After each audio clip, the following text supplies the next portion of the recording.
ಬಾಯ್ ಮೇಲೆ ಹಲ್ಲೆ ಮಾಡಲಾಗಿದ್ದು ಕನ್ನಡಿಗ ಫುಡ್ ಡೆಲಿವರಿ ಬಾಯ್ ಬಸವರಾಜ್ ಮೇಲೆ ಹಲ್ಲೆ ಮಾಡಲಾಗಿದೆ. ಇವತ್ತು ಬೆಳಗಿನ ಜಾವ ಈ ಘಟನೆ ನಡೆದಿರೋದು. ಮೂವರು ಯಲಹಂಕದಲ್ಲಿ ಕನ್ನಡಿಗ ಬಸವರಾಜ್ ಫುಡ್ ಡೆಲಿವರಿ ಬಾಯ್ ಮೇಲೆ ಹಲ್ಲೆಯನ್ನ ಮಾಡಿದ್ದಾರೆ.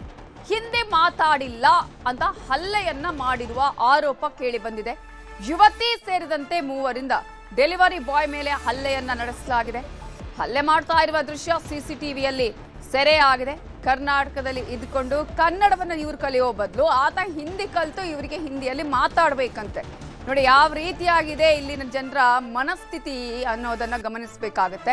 ಆತ ಕನ್ನಡ ಮಾತಾಡದ ಅನ್ನುವ ಕಾರಣಕ್ಕಾಗಿ ಆತನ ಮೇಲೆ ಮೂವರು ಹಲ್ಲೆ ಮಾಡಿದ್ದಾರೆ. ಕರವೇ ಸಹಾಯದಿಂದ ಬಸವರಾಜ್ ದೂರು ಕೊಟ್ಟಿದ್ದಾರೆ. ಡೆಲಿವರಿ ಬಾಯ್ ಮೇಲೆ ಹಲ್ಲೆ ಮಾಡಿದವರ ಮೇಲೆ ಎಫ್ಐಆರ್ ದಾಖಲಾಗಿದೆ. ಯಲಹಂಕ ನ್ಯೂ ಟೌನ್ ಪೊಲೀಸ್ ಠಾಣೆಯಲ್ಲಿ ಪ್ರಕರಣ ದಾಖಲಾಗಿದೆ. ಜಿಪ್ಟೋದಿಂದ ಬೆಳಗ್ಗೆ 4:40ಕ್ಕೆ ಆರ್ಡರ್ ಡೆಲಿವರಿ ಕೊಟ್ಟು ಸಂತೋಷ್ ನಗರ ಕಡೆ ಹೋಗ್ತಾ ಇದ್ರು ಬಸವರಾಜ್. ಆಗ ಅಲ್ಲಿದ್ದ ಕೆಲ ಹುಡುಗಿಯರು ಹಿಂದಿಯಲ್ಲಿ ಬೈದಿದಾರಂತೆ. ಅವರ ಬಳಿ ಹೋಗಿ ಹಿಂದಿ ಮಾತಾಡೋದಕ್ಕೆ ಬರೋದಿಲ್ಲ, ನನಗೆ ಯಾಕೆ ಬೈತಿದ್ದೀರಾ ಅಂತ ಕೇಳಿದ್ರು.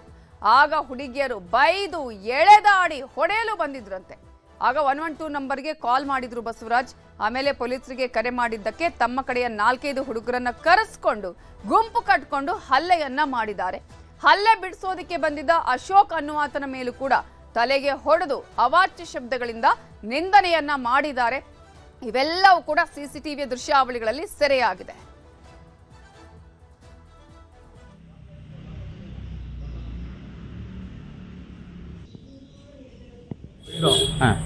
ಅವ್ರು ಹಿಂದಿಲಿ ಏನೋ ಬೈದ್ರು, ನನ್ಗೆ ಗೊತ್ತಾಗಲಿಲ್ಲ. ಗಾಡಿ ನಿಲ್ಸ್ಬಿಟ್ಟು ಏನಾದ್ರು ಅಂತ ಕೇಳಿದೆ. ಅದಕ್ಕೆ ಅವ್ರು ಹಿಂದಿಲಿ ಏನೇನೋ ಮಾತಾಡ್ತಾ ಇದ್ರು. ನಂಗೆ ಗೊತ್ತಾಗಲ್ಲ, ಹಿಂದಿ ಬರಲ್ಲ ನನಗೆ, ನಾನು ಕನ್ನಡದಲ್ಲಿ ಮಾತಾಡೋರಿಗೆ ಸರ ಮಾತು ಬೈತಾ ಇದ್ರು ಅಂತ ಕೇಳಿದೆ. ಅಲ್ಲಿ ನನಗೆ ಎಳೆದಾಡಿದ್ಮೇಲೆ ಮತ್ತೆ ಅವ್ರು ಹೋದ್ರು. ಎಳೆದಾಡಿ ನನ್ನ ಟೋಪಿ ಎಲ್ಲ ಹಾಕೊಂಡಿದ್ದು ಚಳಿಗೆ, ಟೋಪಿ ಎಲ್ಲ ತೆಗೆದಾಡಿ ಎಳೆದು ಸೈಡಿಗೆ ಅವ್ರು ತರಬಾರ್ದು 4 ಜನ ಹುಡುಗಿರಿದ್ರು. ಯಾರೋ ಆದರೆ ಒಬ್ಬ ಹುಡುಗಿ ಅವ್ರು ಬಿಸ್ಕೊಂಡು ಕರ್ಕೊಂಡು ಹೋದ್ಮೇಲೆ ನಾನು ಪೊಲೀಸರಿಗೆ ಫೋನ್ ಮಾಡಿದೆ. ಪೊಲೀಸರು ಬರೋಕ್ಕೆ ಲೇಟ್ ಆಯಿತು. ಅವ್ರ ಅಡ್ರೆಸ್ ಕೇಳೋಕೆ ಇನ್ನೊಂದು ಫೋನ್ ಮಾಡಿ. ಅಷ್ಟಕ್ಕೆ ನಾವು ಒಂದು ಅಣ್ಣ ಫೋನ್ ಮಾಡಿಬಿಟ್ಟು ಬರ್ತೀವಿ, ಅಣ್ಣ ಹಿಂಗೆ ಕಿಚ್ಚಾಡ್ತಾವ್ರು, ಹಿಂಗೆ ಜಗಳಾಡ್ತಾರೆ ನನಗೆ ಬಾಣ ಅಂತ. ಆ ಅಣ್ಣ ಬಂದು ಕೇಳ್ತಾ ಇದ್ರೆ ಆ ಅಣ್ಣನಿಗೂ ನನಗೂ ಆ ಅಣ್ಣಂಗೆ ಕೇಳ್ತಾ ಐತೆ ಯಾಕಮ್ಮ ಏನಾಯಿತು ಅಂತ ಕೇಸಿಂದ. ಅವಾಗ ನನಗೆ ಹೆಂಗೆ ಬೇಕು ಹಂಗೆ ಬೈದು ಹೊಡೆದು ಅಷ್ಟಲ್ಲಿ ಅವ್ರ ಹುಡುಗರು ಯಾರು ಅಂತಲೇ ಗೊತ್ತಿಲ್ಲ. ಅವ್ರ ಕಡೆ ಬಂದು ಹೆವಿ ಹೊಡೆದು ಮೂಗಲೆಲ್ಲ ರಕ್ತ ಬರ ಮಾಡಿ ಸೈಡಿಗೆ ಕರ್ಕೊಂಡು ಎಲ್ಲ ಹೊಡೆದು ತುಂಬ ಹೊಡೆದವ್ರೆ. ಇದು ದೌರ್ಜನ್ಯ ಮಾಡಿರುವಂಥ ನನಗೆ ಹೊಡೆದಿರೋರಂತೂ ಒಂದು ಕಡೆಯಿಂದ ಇನ್ನೊಂದು ಕಡೆ ಹೋಗ್ತಾ ರೆಡಿಯಾಗಿ ರಚಿತಾನ ಬಂದು ನಿಂತಿದ್ದು ಸುಮ್ಮನೆ. ಅವ್ರ ಮೇಲೆ ಪೊಲೀಸರು ಬಂದು ಅವರು ಯಾರ್ಯಾರು ಗೊತ್ತಿಲ್ಲ, ಬಟ್ ಯಾರು ಫೋನ್ ಮಾಡಿ ಇನ್ಫಾರ್ಮ್ ಮಾಡೋರು ಗೊತ್ತಿಲ್ಲ. ಅವ್ರ ಪೊಲೀಸರು ಬಂದು ರಚಿತಾನ ಏನು ಕೇಳಾರೇ ಅವ್ರನ್ನ ದೌರ್ಜನ್ಯ ಮಾಡಿ ಅವ್ರನ್ನ ಎಳೆದಾಡಿ ಕಾರಲ್ಲಿ ಅವ್ರ ಹಿಂದಿಲಿ ಏನೋ ಯಲಹಂಕದ ಅಟ್ಟೂರಿನಲ್ಲಿ ಫೋರ್ತ್ ಫೇಸಲ್ಲಿ ಯಾದಗಿರಿಯಿಂದ ಹೊಟ್ಟೆಪಾಡಿಗಾಗಿ ಕರ್ನಾಟಕದ ಬೆಂಗಳೂರಿನಲ್ಲಿ ಜಿಪ್ಟೋದಲ್ಲಿ ಕೆಲಸ ಮಾಡ್ತಾನೆ ಹುಡುಗ. 4 ಗಂಟೆ ರಾತ್ರಿಗೆ ಸರ್ವಿಸ್ ಮಾಡ್ಲಿಕ್ಕೆ ಹೋದಾಗ ಈ ಹಿಂದಿ ವಾಲಗಳು, ಉತ್ತರ ಭಾರತದ ಹಿಂದಿ ವಾಲಗಳು ಈ ಹುಡುಗನಿಗೆ ಅವಾಚ್ಯ ಶಬ್ದಗಳಿಂದ ಹಿಂದಿಯಲ್ಲಿ ಬೈದು ಇವನಿಗೆ ಹಲ್ಲೆ ಮಾಡಿ ಇವನ ಮೇಲೆ ದಾಳಿ ಮಾಡಿರುವಂಥದ್ದು. ತಕ್ಷಣ ನಮ್ಮ ಯುವ ಘಟಕದ ರಕ್ಷಿತ್ ಹೋದವಾಗ ಪೊಲೀಸವರು ರಕ್ಷಿತ್ ಮತ್ತೆ ಇವ್ರ ಮೇಲೆ ಹಲ್ಲೆ ಮಾಡಿ ಹಿಂದಿಯವರಿಗೆ ಸಪೋರ್ಟ್ ಮಾಡುವಂಥ ಕೆಲಸವನ್ನ ಮಾಡಿದ್ದಾರೆ. ಈಗ ಜಯಂತ್ ಮತ್ತೆ ಅವರೆಲ್ಲ ತಂಡ ಇಲ್ಲಿ ಬಂದು ನಾವು ಶಿವರಾಜ್ ಗೌಡ್ರೆಲ್ಲ ಬಂದಾದ್ಮೇಲೆ ಆ ಹಿಂದಿಯವ್ರನ್ನ ಅರೆಸ್ಟ್ ಮಾಡಿಸುವಂತ ಕೆಲಸ ಆಗಿದೆ. ನಾವು ಏನ್ ಹೇಳ್ತಾ ಇದ್ದೀವಿ, ಬೆಂಗಳೂರು ನಗರ ಕನ್ನಡಿಗರಿಗಾಗಿ ಕೆಂಪೇಗೌಡರು ಕಟ್ಟಿರುವಂತದ್ದು. ಬೆಂಗಳೂರು ನಗರದಲ್ಲಿ ದಿನನಿತ್ಯ ಕನ್ನಡಿಗರ ಮೇಲೆ ದಬ್ಬಾಳಿಕೆ ದೌರ್ಜನ್ಯ ನಡೀತಾ ಇದೆ. ಮಾನ್ಯ ಗೃಹ ಮಂತ್ರಿಗಳೇ ಎಚ್ಚೆತ್ಕೊಳ್ಳಿ. ಪರಭಾಷಿಕರ ಮೇಲೆ ನಿರಂತರ ಪರಭಾಷಿಕರು ನಮ್ಮ ಮೇಲೆ ದಾಳಿ ಮಾಡ್ತಾ ಇರೋದನ್ನ ಖಂಡಿಸಿ. ಬೇರೆಯವರಿಂದ ನಮ್ಗೆ ಅನ್ಯಾಯ ಆಗ್ತಾ ಇಲ್ಲ. ನಮ್ಗೆ ಅನ್ಯಾಯ ಆಗ್ತಾ ಇರೋದೇ ಈ ಹೊರ ರಾಜ್ಯದಿಂದ ಬಂದಿರಲ್ಲ. ಕನ್ನಡದ ಕಾವೇರಿ ನೀರು ಕುಡಿದು ಇಲ್ಲಿ ಅನ್ನ ತಿಂದು ಕನ್ನಡಿಗರ ಮೇಲೆ ದೌರ್ಜನ್ಯ ಮಾಡ್ತಾ ಇದ್ರಲ್ಲ, ಇವ್ರನ್ನ ನಾವು ಯಾವತ್ತೂ ತಡೆಯೋಕ್ಕಾಗಲ್ಲ. ಈವಾಗಲೇ ನಾವು ಹೋರಾಟವನ್ನ ಹಮ್ಮಿಕೋಬೇಕಾಗತ್ತೆ. ಬೆಂಗಳೂರು ಬಿಟ್ಟು ತೊಲಗಿ ಅನ್ನುವಂತ ಎಚ್ಚರಿಕೆಯನ್ನು ಕೊಡಬೇಕಾಗತ್ತೆ. ಇದ್ರ ಬಗ್ಗೆ ಇನ್ನಷ್ಟು ಡೀಟೇಲ್ಸ್ ಅನ್ನ ಕೊಡೋದಕ್ಕೆ ನಮ್ಮ ರಿಪೋರ್ಟರ್ ಮಂಜುನಾಥ್ ನೇರ ಸಂಪರ್ಕದಲ್ಲಿ ಜಾಯಿನ್ ಆಗಿದ್ದಾರೆ. ಮಂಜುನಾಥ್, ಎಷ್ಟು ದರ್ಪ ಇರಬೇಕು ಇವರಿಗೆ ಇಲ್ಲಿ ಇದ್ದುಕೊಂಡು ಇಲ್ಲಿನ ಗಾಳಿ ನೀರನ್ನ ಸೇವಿಸಿಕೊಂಡು ಇಲ್ಲಿರುವಂತಹ ಕನ್ನಡಿಗರ ಮೇಲೇನೆ ಹಲ್ಲೆ ಮಾಡ್ತಾರೆ ಅಂತ ಹೇಳಿದ್ರೆ, ಈ ಸಂದರ್ಭದಲ್ಲಿ ಇದೀಗ ಎಫ್ಐಆರ್ ದಾಖಲು ಮಾಡುವಂತ ಸಂದರ್ಭದಲ್ಲೂ ಕೂಡ ಒಂದಷ್ಟು ರೀತಿಯಾಗಿ ಪೊಲೀಸರು ಕೂಡ ಅವರ ಪರವಾಗಿದ್ರು ಅನ್ನೋದನ್ನ ಕೂಡ ಈಗ ಕರವೇ ಅಧ್ಯಕ್ಷರು ಹೇಳ್ತಾ ಇದ್ದಾರೆ. ಆಗಿದ್ದೇನು, ಜೊತೆಗೆ ಈಗ ಎಫ್ಐಆರ್ ದಾಖಲಾದ ಬಳಿಕ ಅವ್ರು ಯಾರು ಏನು ಅವರನ್ನ ಹುಡುಕುವಂತ ಕೆಲಸ ಆಯ್ತಾ, ವಿಚಾರಣೆ ಮಾಡ್ಲಾಗ್ತಾ ಇದೆಯಾ, ಹೇಗೆ? ಖಂಡಿತವಾಗ್ಲೂ Navita, Yelahanka new town police ಠಾಣಾ ವ್ಯಾಪ್ತಿಯಲ್ಲಿ ಬರುವಂತಹ ಹಟ್ಟೂರು ಲೇಔಟ್ನಲ್ಲಿ ಒಂದು ಘಟನೆ ಆಗಿರುವಂತಹದ್ದು. ಬೆಳಗಿನ ಜಾವ 4:45 ಸುಮಾರಿಗೆ ಈ ಬಸವರಾಜ್ ಅನ್ನುವಂತ ಜೆಪ್ಟೋದಲ್ಲಿ ಡೆಲಿವರಿ ಬಾಯ್ ಕೆಲಸ ಮಾಡ್ತಿದ್ದಂತಹ ವ್ಯಕ್ತಿ ಡೆಲಿವರಿ ಕೊಡುವಂತ ನಿಟ್ಟಿನಲ್ಲಿ ಆತ ಆ ಒಂದು ಹಟ್ಟೂರು ಲೇಔಟ್ ನಲ್ಲಿ ಹೋಗ್ತಾ ಇರ್ತಾನೆ. ಹೋಗ್ತಿರುವಂತಹ ಸಂದರ್ಭದಲ್ಲಿ ಅಲ್ಲೊಂದು 2-3 ಜನ ಹುಡುಗಿರು ನಿಂತ್ಕೊಂಡಿರ್ತಾರೆ. ಹುಡುಗಿರು ನಿಂತ್ಕೊಂಡು ಏಕಾಏಕಿ ಬಸವರಾಜನ್ನ ನೋಡಿ ಬೈಯುವಂತ ಒಂದು ಕೆಲಸಕ್ಕೆ ಮುಂದಾಗ್ತಾರೆ. ಯಾವಾಗ ಬಸವರಾಜ್ಗೆ ಅವರು ಹಿಂದಿ ಭಾಷೆಯಲ್ಲಿ ಬೈಯುವಂತದ್ದು ನೋಡ್ತಾನೆ, ಇಮಿಡಿಯೇಟ್ ಆಗಿ ಬಸವರಾಜ್ ಯೂಟರ್ನ್ ತಗೊಂಡ್ ಬಂದ್ಬಿಟ್ಟು ಏನಕ್ಕೆ ಬೈತಿದ್ದೀರಾ ನೀವು, ಏನಕ್ಕೆ ಹಿಂದಿಯಲ್ಲಿ ಬೈತಾ ಇದ್ದೀರಾ ಅಂತ ಕೇಳುವಂತಹ ಸಂದರ್ಭದಲ್ಲಿ ಏಕಾಏಕಿ ಮಹಿಳೆಯರು ಮೊದಲನೇದಾಗಿ ಯುವತಿಯರು ಆತನ ಮೇಲೆ ಹಲ್ಲೆ ಮಾಡೋದಕ್ಕೂ ಕೂಡ ಅಷ್ಟೇ ಮುಂದಾಗ್ತಾರೆ. ಇದಾದಂತಹ ಬಳಿಕ ಬಸವರಾಜ್ ಕೂಡ ಅಷ್ಟೇ ಅವ್ರನ್ನ ಮರುಪ್ರಶ್ನೆ ಮಾಡುವಂತಹ ಸಂದರ್ಭದಲ್ಲಿ ಎಗೈನ್ ಆತ ಏಕಾಏಕಿ 3-4 ಜನ ಸೇರ್ಕೊಂಡು ಹೊಡೆಯುವಂತಹ ವೇಳೆಯಲ್ಲಿ ಆತ ಇಮಿಡಿಯೇಟ್ ಆಗಿ 112ಗೆ ಫೋನ್ ಮಾಡ್ತಾರೆ. ಕಂಟ್ರೋಲ್ ರೂಮ್ಗೆ ಫೋನ್ ಮಾಡಿದಂತಹ ವೇಳೆಯಲ್ಲಿ ಪೊಲೀಸರಿಗೆ ಫೋನ್ ಮಾಡ್ತೀಯ ಅಂತ ಹೇಳ್ಬಿಟ್ಟು ತದನಂತರ ಅವರ ಸ್ನೇಹಿತರನ್ನು ಕೂಡ ಅಷ್ಟೇ ಕರೆಸ್ಕೊಂಡು ಸುಮಾರು 4-5 ಜನ ಸೇರ್ಕೊಂಡು ಮತ್ತೆ ಬಸವರಾಜನನ್ನು ಹೊಡಿತಾರೆ. ಎಲ್ಲೋ ಒಂದ್ ಕಡೆ ಪೊಲೀಸರು ಬರುವಂತಹ ವೇಳೆಗೆ ಅಲ್ಲಿ ಆತನ ಮೇಲೆ ಹಲ್ಲೆಯನ್ನ ಮಾಡಿ ಅಲ್ಲಿಂದ ಎಸ್ಕೇಪ್ ಆಗ್ತಾರೆ. ಆ ಸಂದರ್ಭದಲ್ಲಿ ಬಸವರಾಜ್ ಮೂಗು ಮತ್ತು ಮುಖದ ಭಾಗಕ್ಕೂ ಕೂಡ ಅಷ್ಟೇ ಪೆಟ್ಟಾಗಿರುತ್ತೆ, ರಕ್ತಸ್ರಾವ ಕೂಡ ಆಗ್ತಿರುತ್ತೆ. ಪೊಲೀಸರು ಇಮಿಡಿಯೇಟ್ ಆಗಿ ಬಂದು ಆತನನ್ನ ಆಸ್ಪತ್ರೆಗೆ ಕರ್ಕೊಂಡು ಹೋಗಿ ಟ್ರೀಟ್ಮೆಂಟ್ ಅನ್ನ ಕೊಡಿಸ್ತಾರೆ. ಇದಾದಂತಹ ಬಳಿಕ ಆತ ದೂರು ಕೊಡಕ್ಕೆ ಹೋಗ್ತಾನೆ. ಆದ್ರೆ ಆರಂಭದ ಹಂತದಲ್ಲಿ ದೂರನ್ನ ನಿರಾಕರಿಸ್ತಾರೆ ಅನ್ನುವಂತ ವಿಚಾರಗಳು ಕೂಡ ಅಷ್ಟೇ ಕೇಳಿ ಬರ್ತಾ ಇರುವಂತದ್ದು. ಯಾಕಂದ್ರೆ ಡೆಲಿವರಿ ಕೆಲಸ ಮಾಡ್ಕೊಂಡು ಹೋಗ್ತಿದ್ದಂತಹ ವೇಳೆಯಲ್ಲಿ ಹಿಂದಿ ಭಾಷೆಯಲ್ಲಿ ಬೈತಾ ಇದ್ರು.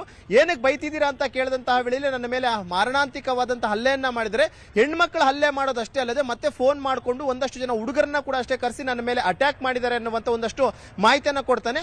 ಯಾವಾಗ ಪೊಲೀಸರು ಕೇಸ್ ರಿಜಿಸ್ಟರ್ ಮಾಡೋದಿಲ್ವೋ ಆ ಸಂದರ್ಭದಲ್ಲಿ ಇಮಿಡಿಯೇಟ್ ಆಗಿ ಬಸವರಾಜ್ ಏನಿದ್ದಾನೆ ಆತ ಕನ್ನಡ ಸಂಘಟನೆಗಳ ಮೊರೆ ಹೋಗ್ತಾನೆ. ಆತನ ಸ್ನೇಹಿತ ಕೂಡ ಅಷ್ಟೇ ಕನ್ನಡ ಸಂಘಟನೆಯಲ್ಲಿ ಇದ್ದಂತ ಕಾರಣಕ್ಕೋಸ್ಕರ ಆತನ ಮೊರೆ ಹೋಗ್ಬಿಟ್ಟು ಇಮಿಡಿಯೇಟ್ ಕನ್ನಡ ಸಂಘಟನೆಯವರು ಕೂಡ ಅಷ್ಟೇ ಘಟನಾ ಸ್ಥಳಕ್ಕೆ ಹೋಗ್ತಾರೆ, ಪೊಲೀಸ್ ಸ್ಟೇಷನ್ಗೆ ಹೋಗ್ತಾರೆ. ಯಾಕೆ ದೂರನ್ನ ಸ್ವೀಕರಿಸ್ತಿಲ್ಲ ಅಂತಾನೂ ಕೂಡ ಅಷ್ಟೇ ಪೊಲೀಸರಿಗೆ ಪ್ರಶ್ನೆಯನ್ನ ಮಾಡ್ತಾರೆ. ಈ ಸಂದರ್ಭದಲ್ಲಿ ಪೊಲೀಸ್ ಇದು ಬೇರೆ ರೀತಿಯ ಟರ್ನ್ ಆಗಬಹುದೇನೋ ಅನ್ನುವಂತ ಲೆಕ್ಕಾಚಾರದಲ್ಲಿ ಇಟ್ಕೊಂಡು ಇಮಿಡಿಯೇಟ್ ಆಗಿ ಎಫ್ಐಆರ್ ಮಾಡಿದ್ದಾರೆ. ಸದ್ಯಕ್ಕೆ ಏನು ಹಲ್ಲೆಯನ್ನ ಮಾಡಿದ್ದಾರೆ ಹಿಂದಿ ವಾಲಾಗಳು ಅಂತ ಹೇಳ್ಬಿಟ್ಟು ಅವರ ಮೇಲೆ ಎಫ್ಐಆರ್ ಅನ್ನು ಕೂಡ ಮಾಡ್ಕೊಂಡಿದ್ದಾರೆ. ಅನ್ನೋನ್ ಪರ್ಸನ್ ಅನ್ನು ಕೂಡ ರಿಜಿಸ್ಟರ್ ಮಾಡ್ಕೊಂಡಿದ್ದಾರೆ. ಆದ್ರೆ ಇದುವರೆಗೂ ಕೂಡ ಅಷ್ಟೇ ಎಫ್ಐಆರ್ ಆಗಿದೆ, ಯಾರನ್ನೂ ಕೂಡ ಅಷ್ಟೇ ಅರೆಸ್ಟ್ ಮಾಡಿಲ್ಲ. ಬದಲಾಗಿ ಪೊಲೀಸರು ಹೇಳ್ತಾ ಇರುವಂತದ್ದು ಸಿಸಿ ಕ್ಯಾಮೆರಾಗ ದೃಶ್ಯವನ್ನು ಪರಿಶೀಲನೆ ಮಾಡ್ತಾ ಇದೀವಿ, ಅವ್ರು ಯಾರಿರ್ಬೋದು, ಬಹುತೇಕ ಅವರು 4:45 ಅಲ್ಲಿ ಓಡಾಡ್ತಿದ್ದಾರೆ ಅಂತ ಬಹುತೇಕ ಅಲ್ಲಿನ ರೆಸಿಡೆನ್ಸ್ ಇರ್ಬೋದು, ಅಲ್ಲಿ ಯಾರಾದ್ರೂ ಬಾಡಿಗೆಗೆ ಬಂದಿರುವಂತವ್ರು ಇರಬಹುದು, ಅವ್ರು ಯಾರು ಅನ್ನುವಂಥದ್ದನ್ನ ಪತ್ತೆ ಮಾಡ್ತೀವಿ ಅಂತಾನು ಕೂಡ ಹೇಳ್ತಿದ್ರೆ. ಜೊತೆ ಕನ್ನಡ ಪರ ಸಂಘಟನೆಯವರು ಕೂಡ ಅಷ್ಟೇ ಪೊಲೀಸ್ ಸ್ಟೇಷನ್ ನ ಬಳಿ ಹೋಗಿ ಕೂಡ ತಮ್ಮ ಆಕ್ರೋಶವನ್ನು ಅವರು ಹಾಕಿದ್ದಾರೆ. ಯಾಕಂದ್ರೆ ಹಿಂದಿ ಅವರು ದುಡಿಯೋಕೆ ಅಂತ ಹೇಳ್ಬಿಟ್ಟು ಇಲ್ಲಿ ಬರ್ತಾರೆ, ಯಾರನ್ನೂ ಕೂಡ ಅಷ್ಟೇ ಬೇಡ ಅನ್ನೋದಿಲ್ಲ. ಆದ್ರೆ ಈ ರೀತಿಯಾಗಿ ದರ್ಪ ತೋರುವಂತದ್ದು, ಕನ್ನಡಿಗರ ಮೇಲೆ ಮೇಲಿಂದ ಮೇಲೆ ಹಲ್ಲೆಗಳನ್ನು ಮಾಡುವಂತದ್ದು, ಹಿಂದಿ ಭಾಷೆಯಲ್ಲಿ ಬೈಯುವಂತದ್ದು, ಇದು ಎಲ್ಲಿನ ಸಂಸ್ಕೃತಿ? ಇದನ್ನ ದಯವಿಟ್ಟು ನೀವು ಕಾನೂನಾತ್ಮಕವಾಗಿ ನೀವು ಪರಿಗಣನೆಗೆ ತಗೊಂಡು ಅವರನ್ನ ಇಮಿಡಿಯೇಟ್ ಆಗಿ ಅರೆಸ್ಟ್ ಮಾಡಬೇಕು ಅನ್ನುವಂತ ನಿಟ್ಟಿನಲ್ಲಿ ಕೂಡ ಒಂದಷ್ಟು ಸಮಯ ಪ್ರತಿಭಟನೆಯನ್ನು ಕೂಡ ಅಷ್ಟೇ ಮಾಡ್ತಾರೆ. ಸದ್ಯಕ್ಕೆ ಪ್ರತಿಭಟನೆ ಎಲ್ಲ ಆದಂತ ಬಳಿಕ ಹಿರಿಯ ಅಧಿಕಾರಿಗಳು ಕೂಡ ಅಷ್ಟೇ ಸಂಘಟನೆಯವ್ರನ್ನ ಮನವೊಲಿಸಿದ್ದಾರೆ. ಜೊತೆಗೆ ಬಸವರಾಜ್ಗೂ ಕೂಡ ಅಷ್ಟೇ ಯಾರು ಹಲ್ಲೆಯನ್ನ ಮಾಡಿದರೆ ಅವ್ರನ್ನ ಇಮಿಡಿಯೇಟ್ ಆಗಿ ನಾವು ಅರೆಸ್ಟ್ ಮಾಡ್ತೀವಿ ಅಂತಾನು ಕೂಡ ಹೇಳಿದ್ರೆ. ಪೊಲೀಸರು ಹೇಳಿರುವಂತದ್ದು ಸಂಜೆ ಒಳಗಾಗಿ ಅರೆಸ್ಟ್ ಮಾಡ್ತೀವಿ ಅಂತ ಹೇಳಿದ್ರೆ, ಈ ಒಂದು ಕಾರಣಕ್ಕೋಸ್ಕರ ಸಂಘಟನೆಯವರು ಸದ್ಯಕ್ಕೆ ಪ್ರತಿಭಟನೆಯನ್ನ ಹಿಂಪಡ್ಕೊಂಡಿದ್ದಾರೆ. ಆದ್ರೆ ಸಂಜೆ ಅವ್ರಿಗೂ ಕೂಡ ಅಷ್ಟೇ ಪೊಲೀಸರು ಏನಾದ್ರೂ ಅರೆಸ್ಟ್ ಮಾಡಿಲ್ಲ ಅನ್ನಂತ ಪಕ್ಷದಲ್ಲಿ ಮತ್ತೆ ನಾವು ಪ್ರತಿಭಟನೆಯನ್ನ ಮಾಡ್ತೀವಿ ಅನ್ನೋ ಒಂದು ಎಚ್ಚರಿಕೆಯನ್ನು ಕೂಡ ಅಷ್ಟೇ ಕನ್ನಡ ಸಂಘಟನೆ ಡೆಲಿವರಿ ಬಾಯ್ ಆಗಿ ಡೆಲಿವರಿ ಕೊಡುವಂತ ಸಂದರ್ಭದಲ್ಲಿ ಆತ ಯಾರು, ಅವರ ಅಡ್ರೆಸ್ ಗೊತ್ತಿರುತ್ತೆ ಅಥವಾ ಅವ್ರು ಎಲ್ಲಿ ಅವ್ರು ಏನು ಅಂತ ಗೊತ್ತಿರುತ್ತೆ, ಅದ್ರ ಬಗ್ಗೆ ಏನಾದ್ರು ಮಾಹಿತಿನ ಕಲೆ ಹಾಕಿಲ್ವಾ ಪೊಲೀಸರು ಅಲ್ಲಿ? ನವಿತಾ, ಡೆಲಿವರಿ ಬಾಯ್ ಬಸವರಾಜ್ ಏನೈತೆ ಈತ ಮೂಲತಃ ಯಾದಗಿರಿಯವರು. ಈತ ದುಡಿಬೇಕು ಮತ್ತು ಅನ್ನುವಂತ ಒಂದು ಕಾರಣಕ್ಕೋಸ್ಕರ ಡೆಲಿವರಿ ಕೆಲಸ ಮಾಡ್ಕೊಂಡಿರ್ತಾನೆ. ಆದ್ರೆ ಆತ ಪರ್ಟಿಕ್ಯುಲರ್ ಆಗಿ ಅವ್ರಿಗೆ ಡೆಲಿವರಿ ಕೊಡ್ತಿದ್ದೆ ಅನ್ನುವಂಥದ್ರ ಬಗ್ಗೆ ಹೇಳಿಲ್ಲ. ಯಾಕಂದ್ರೆ ಆತ ಯಾವುದೋ ಒಂದು ಆರ್ಡರ್ ಇತ್ತು, ಆರ್ಡರ್ ಪ್ರಕಾರವಾಗಿ ಡೆಲಿವರಿ ಕೊಡಬೇಕು ಅಂತ ಹೋಗ್ತಿದ್ದಂತ ಸಂದರ್ಭದಲ್ಲಿ ರೋಡ್ ಸೈಡ್ ಅಲ್ಲಿ ಅವ್ರು ನಿಂತ್ಕೊಂಡು ಅವ್ರು ಏಕಾಏಕಿ ನನ್ನನ್ನು ನೋಡ್ಕೊಂಡು ಬೈಯುವಂತದ್ದು ಅಥವಾ ನನ್ನನ್ನು ಒಂದು ರೀತಿ ಹೀಯಾಳಿಸಿ ಮಾತನಾಡುವಂತದ್ದು ಈ ರೀತಿಯಾಗಿ ಮಾಡ್ತಾ ಇದ್ರು. ನಾನು ಆ ಟೈಮ್ ನಲ್ಲಿ ಏನಕ್ಕೆ ನನ್ನನ್ನು ನೀವು ಬೈತಾ ಇದ್ದೀರಿ ಅಂತ ಕೇಳೋಕೆ ಅಂತ ನಾನು ವಾಪಸ್ ಟರ್ನ್ ಮಾಡ್ಕೊಂಡು ಬಂದಂತ ವೇಳೆಯಲ್ಲಿ ಏಕಾಏಕಿ ನನ್ನ ಮೇಲೆ ಹಲ್ಲೆ ಮಾಡಕ್ ಮುಂದಾದ್ರು. ಹೆಣ್ಮಕ್ಳಲ್ವಾ ಅಂತ ಹೇಳ್ಬಿಟ್ಟು ನಾನು ಕೂಡ ಅಷ್ಟು ಏನು ಮಾತಾಡಕ್ ಆಗೋದಿಲ್ಲ.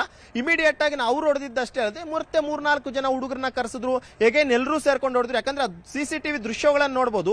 ಮೊದಲನೇದಾಗಿ ಒಬ್ಬ ವ್ಯಕ್ತಿ ಆತನನ್ನ ಹಿಡ್ಕೊಂಡು ಹೊಡೆಯೋಕ್ ಮುಂದಾಗ್ತಾನೆ, ತದನಂತರ ಮತ್ತೊಬ್ಬ ವ್ಯಕ್ತಿ ಕೂಡ ಅಷ್ಟೇ ಬರ್ತಾನೆ. ಇಬ್ರು ವ್ಯಕ್ತಿಗಳು ಹೊಡಿತಿದ್ದಂತ ಸಂದರ್ಭದಲ್ಲಿ ಓರ್ವ ಮಹಿಳೆ ಕೂಡ ಅಷ್ಟೇ ಬಂದು ಏಕಾಏಕಿ ಆತನನ್ನ ಕೆಳಗಡೆ ಹಾಕೊಂಡು ತುಳಿತಾರೆ. ಅಂದ್ರೆ ಅಷ್ಟೊಂದು ಅಮಾನುಷವಾಗಿ ಆತನನ್ನ ನಡ್ಕೊಂಡಿರುವಂತದ್ದು. ಎಲ್ಲೋ ಒಂದ್ ಕಡೆ ಹಿಂದಿ ವಾಲಾಗಳು ಬೇರೆ ಬೇರೆ ರಾಜ್ಯಗಳಿಂದ ಬಂದು ದುಡಿಬೇಕು ಅನ್ನೋಲ್ಲಿ ಬೆಂಗಳೂರಿಗೆ ಬರ್ತಾರೆ. ಹೀಗೆ ಬೆಂಗಳೂರಿಗೆ ಬಂದಂತವರು ಕನ್ನಡಿಗರ ಮೇಲೆ ಈ ರೀತಿಯಾಗಿ ಹಲ್ಲೆಗಳನ್ನ ಮಾಡುವಂತದ್ದು, ರೌಡಿಸಂ ಮಾಡುವಂತದ್ದು, ಇದು ಎಷ್ಟರ ಮಟ್ಟಿಗೆ ಸರಿ ಅನ್ನುವಂತ ಒಂದಷ್ಟು ಪ್ರಶ್ನೆಗಳನ್ನು ಕೂಡ ಈಗಾಗಲೇ ಕನ್ನಡ ಪರ ಸಂಘಟನೆಯವರು ಎತ್ತಾ ಇರುವಂತದ್ದು.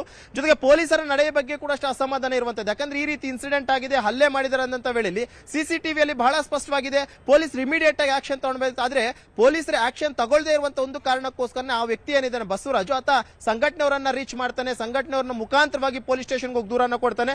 ಸದ್ಯಕ್ಕೆ ಪೊಲೀಸರನ್ನ FIR ರಿಜಿಸ್ಟರ್ ಮಾಡ್ಕೊಂಡಿದ್ದಾರೆ. ಆದ್ರೆ ಇದುವರೆಗೂ ಕೂಡ ಅಷ್ಟೇ ಆರೋಪಿ ಆರೋಪಿಗಳು ಯಾರು ಅನ್ನುವಂಥದ್ರ ಬಗ್ಗೆ ಇನ್ನೂ ಗೊತ್ತಾಗಿಲ್ಲ. ಸದ್ಯಕ್ಕೆ ಪೊಲೀಸರು ಹೇಳ್ತಾ ಇರುವಂತದ್ದು ಸಂಜೆ ಒಳಗಾಗಿ ಅವ್ರು ಯಾರೇ ಇದ್ರು ಕೂಡ ನಾವು ಅರೆಸ್ಟ್ ಮಾಡ್ತೀವಿ ಅಂತ ಹೇಳ್ತಿದ್ರೆ, ಅರೆಸ್ಟ್ ಮಾಡಿದ್ದಾದಂತಹ ಬಳಿಕ ಆ ಹಿಂದಿ ವಾಲಗಳಂತ ಅನ್ಸ್ಕೊಂಡಿರೋರು ಏನಿದ್ದಾರೆ ಅವ್ರು ಏನಾದ್ರೂ 4-5 ಗಂಟೆ ಒಳಗೂ ಅಷ್ಟೇ ಪಾರ್ಟಿ ಮಾಡುವಂತದ್ದು ಅಥವಾ ಕುಡಿದಂತ ಅಮಲ್ನಲ್ಲಿ ಈ ರೀತಿ ಅಂತ ಕೃತ್ಯವನ್ನ ಮಾಡಿದ್ರ ಅಥವಾ ಉದ್ದೇಶ ಪೂರ್ವಕವಾಗಿ ಅವ್ರೇನಾದ್ರೂ ಹಲ್ಲೆಯನ್ನ ಮಾಡಿದ್ರ ಅನ್ನುವಂಥದ್ರ ಬಗ್ಗೆ ಕ್ಲಿಯರ್ ಕಟ್ ಆಗಿ ಗೊತ್ತಾಗುತ್ತೆ ನವಿತಾ.